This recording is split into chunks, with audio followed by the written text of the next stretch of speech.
जखम जहाँ जाइबू तो जा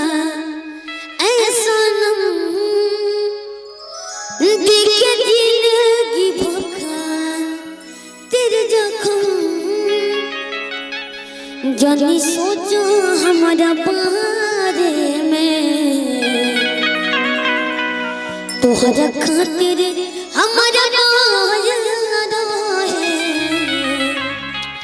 ये प्यार काले परसो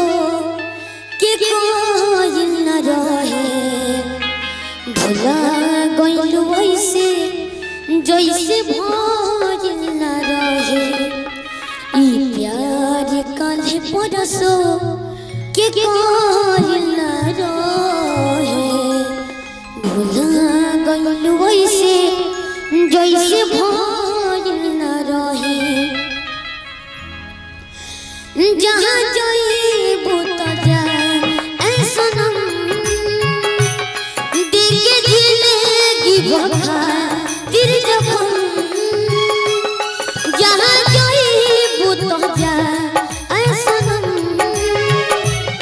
देखे जिंदगी भोखा तेरे जखम जानी सोचा हमारा बारे में तोहरा खातिर हमारा कायल रहे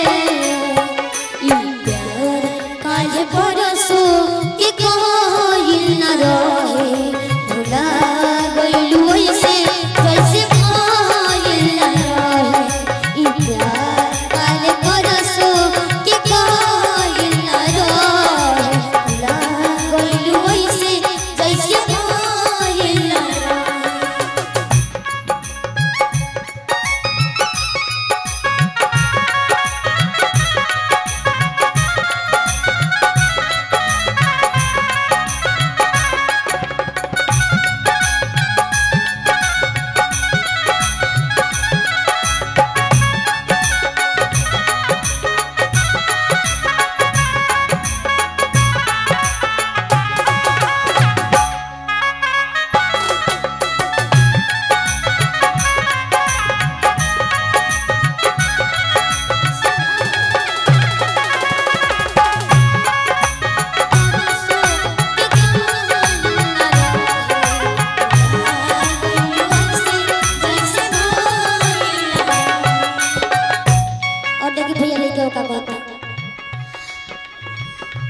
हरे गंगा के पानी जैसन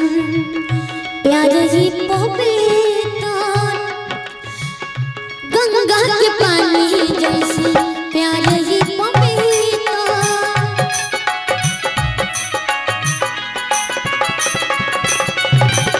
तुहरा से कोई ले बनी जाने दे कभी